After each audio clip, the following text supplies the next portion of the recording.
many things for you, to the point that my parents used to teach the classes when I was a kid growing up, and to the point that I was actually an assignment in the classes that my parents would give me when I was under 3 years old to the couple they were working with, and said, here's our kid, go.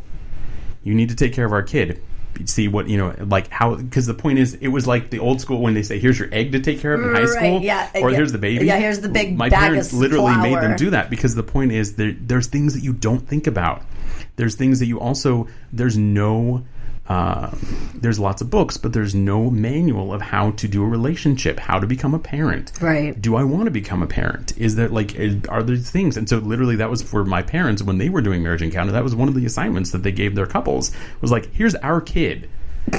Take care of the kid. Yeah, take care of this. Take care of this lump right here. Let me know if you're interested in this. Yeah. Do you guys want to? Do you guys want to have kids? That is a different topic. But I yes. know. But, no. Okay. It's totally fine. Yeah. I totally love kids. Brian does not want kids. Okay. When we went into the relationship, we both wanted kids. As time has gone by, Brian has been able to identify that it's just not something he's interested in. Sure. So dogs. So no dogs. We're not those kind of homosexuals. There will be dogs. We live in a 3-bedroom, 2-bath apartment, so it's unfair to animals. I agree with that to be able to have that. But with that being said, yes, there will be animals at some point. Also, we have... Let's just start with fish. 15 nieces and nephews between 25 at the oldest. So you've got enough of that shit around you. Yeah. Uncle Nick or Uncle Nick gets to do a lot of stuff with a lot of kids. I've always dated people that have kids. Right, so there you go. Yeah, because I'm like, I'm infertile, whatever. Okay, I digress. I don't want to get into that, but that was one of my questions, was wanting to know if you guys wanted to have kids, and that we can put the kibosh on that. And I think the bigger thing, too, is that's a quick thing, since we're on the topic, that's an even more challenging topic when you're talking about polyamory. Well, that's why, because I was like, well, so how do you even talk to the kids about who's this guy, who's this girl, what the hell? That like. Well, and we navigated that when we had the boyfriend together, because we have of the nieces and nephews, we wanted to make sure that their parents, our cousins and our family, knew what was going on with our lives. Sure. To know that we had this partner that may be around when we were watching their child. Right. Because that's the only fair and that's only honest, and that continues the communication and transparency. Sure. So that was specific to it, is that we had to sit down and have another coming out, quote unquote, to say, this is somebody that's very important in our lives. You are important in our lives, and your child is important to us. So we need to be open and honest with you what's going on in our lives. So then if you're not comfortable with this, you can say, we don't want you to watch our kid anymore. And that sucks. But it is your prerogative as the parent. Sure. But it also helps to continue that conversation, and helps to normalize, and helps to really bring a bit of humanity to it. I think that's why, like, gays in 2019, people that are on the spectrum of wherever they fall sexually, queer, non-binary, some trans, or it's coming around finally. It's people, once it's there and it's not a green-eyed monster that people in the faith talk about, or people otherwise, in conservative households are told from an early age and adopt that attitude that it's wrong, they're able to form their own opinion and able to be like, wow, wait, I've been told my whole life you people aren't supposed to be able to do that. Well, first of all, that we're not you people. It's just kind of like there's not gay marriage, there's marriage. But still, agreed. It boils down to the way that we're out there and representing ourselves and being able to connect with people is really helping to move things forward and have a more open discussion and help people figure out kind of what is different. And also, for me, which is way more important, I am not one of those people that needs to be carrying a rainbow flag around. I will gladly do so, and I will do whatever. But with it specific to, I want people to see that I'm normal, quote unquote.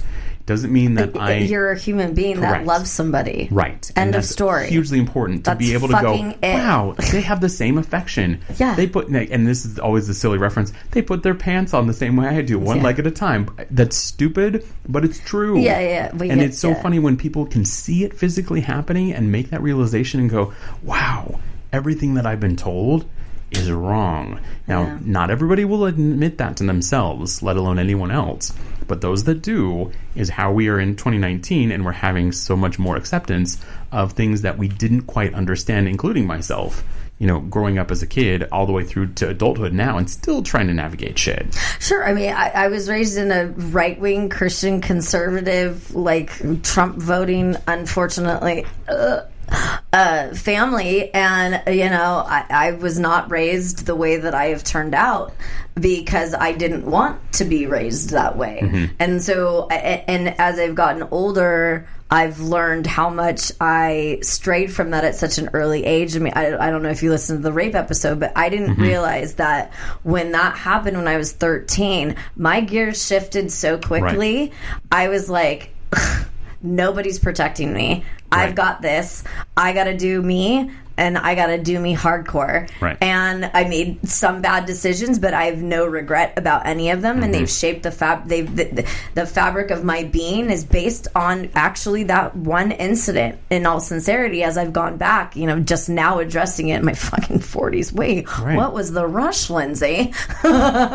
But I love you being here today, and the non-judgmental part of this stuff is so incredibly important.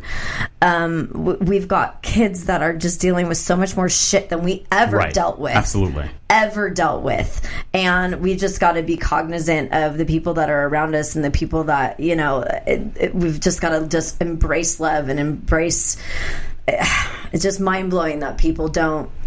So on behalf of all the heterosexual assholes, we apologize to the community. I can group myself in there as well. I know I come off at times very standoffish towards, and I don't mean to say you people, not at all. Stop that. No, I know. I don't mean that in the way. Right. No, I understand. I don't mean in the way that I say. I hope everyone knows. But it comes from a place of like, again, I'm all learning this. It's all limiting of, again, I was limited as a kid that I didn't know there's this other side, and it's not where we can disagree and it's okay. Sure. We don't have to always be like, yeah, awesome. But it's more of like, I'm accepting of who you are. I'd hang out with you. I'd hang out with both of you. And it doesn't matter if, it just doesn't. It's you, do you. And I think that's what we're forgetting, especially as me being Catholic, is it's like, we can't control other people, how they feel. We can't control it. It's and we can only control how we see them. And yet, how is supposed to be our response? What, negative? What, judgmental? Right. It's just going to create more conflict. Yeah. Right. It's going to create more fights. It's going to create more animosity. It's like, I'm not saying we have to, quote unquote, accept, but it's more of like, just love. Right, and I think that's the biggest thing, because even if we go to the conservative world, if we go to the Christian faith, if we go to Catholicism, wherever that you fall on the spectrum, we can involve Mormon, we can involve, Seventh-day Adventists, all these different things. At the base and core of every single one of these religions, there is good. There is an original thought that had a concept behind it that specifically had to do with love and acceptance and support. And it has been morphed over years by different parts of the community to become something that is either genuinely negative or is perceived and viewed as negative. So that's the challenge, is trying to navigate it now, going, for you and I, John, with Catholicism, it's super easy. You know exactly. You go to reconciliation. You say, share your sins. You get what whatever you're supposed to say. 5 Hail Marys and the Beatitudes and everything else, and you're absolved. And it's like, but you're not absolved. Like, that's the part that fucking pisses me off. It's like, really challenging, big time. Like, where it's like, oh, okay, well, I can make all these mistakes. I can do all this shit, and then I can just go sit in a little booth and be like, I'm good. I got my beads. I got my thing, and I'm doing my Jones. I don't understand that. Well, there has to be in that term, there has to be a true contrite of heart, where it's not like, I'm just going to go just for the hell of it, right? And that's where I struggle with as of late. Like, for me, I struggle with more of like, I talk with Lyndsay about contraception. I'm very much on the fence with contraception in the church. The church is obviously like, no contraception. I'm over here like, I don't want to have 4 kids by the time I'm 26. Right, and you've shifted actually in the past couple of months on your viewpoint on it. Yeah, and it's like, oh, you want to do natural family planning, and this whole idea of natural family planning. I'm like, do you realize how hard that is? I'm not in it for the easy road all the time, but I'm saying, like, do you realize how much of a freaking challenge it is, where it's affecting our sex life? Right, and I think that's our unity. That goes specific to the concept that we were talking about. Right. We were taught for procreation, and it's never involved. And this, and I don't want to, this is one of those great podcasts where it's just like a first date. You don't talk about religion and politics, because otherw's we're going to fight. But we're doing a very good job. Which I think everybody's being heard and being very balanced. Sure. But I think going to the specifics of contraception with the Catholic Church, it's a very challenging world, because we're told how are you supposed to be intimate with your spouse and not have vaginal penetration penetration, in a straight relationship. And you're not even supposed to have anything else. It's just vaginal. Right. Or it's like everything else is like, oh, it's okay. Yeah. It's okay, but it's not, you can't. Which is why there's the silly jokes about, let me just stick it in her butt then. Because hypothetically, that's not, but I'm just saying. We can't even do that then, Right. It's like there's really, I forget what it's called, an encyclical, there we go. Right. Where when a man is about to ejaculate, for example, foreplay is completely okay in the church, but if the man is about to ejaculate, he has to stop, literally put it inside his wife and ejaculate inside in the vagina in order to fulfill the sexual act. And yet I look at that and I'm like, that just, so you have to push her and say, and just, and that's where I have a hard time dealing right now in my own life of accepting that, being married. Before I'm like, yeah, I get that, I get it. Yeah. But now that I'm married, I'm like, hold on, I can't.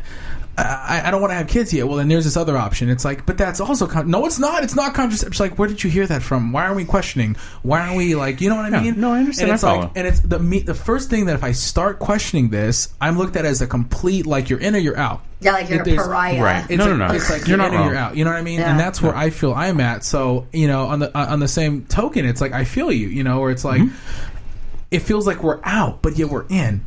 If that makes sense. No, it totally does. 110%. And I think that that's a challenge that even if you look at the Catholic Church right now, they're trying to navigate it themselves. They need to start looking at it more in depth. Right. And I'm not saying that they're not, because, and this is always the challenge, and this is how the outside world views the Catholic Church looking in. You're looking at a bunch of people who are supposed to abstain from any physical contact that are calling the shots. That is really challenging. Yep, I agree. Any concept. And toxic. Yeah, it's very toxic. And I think that especially because that is why, and there's zero condoning anything that has happened. But for my experience within the Catholic Church, and really when my family was separated from it, wasn't because of pedophilia or priests with little boys.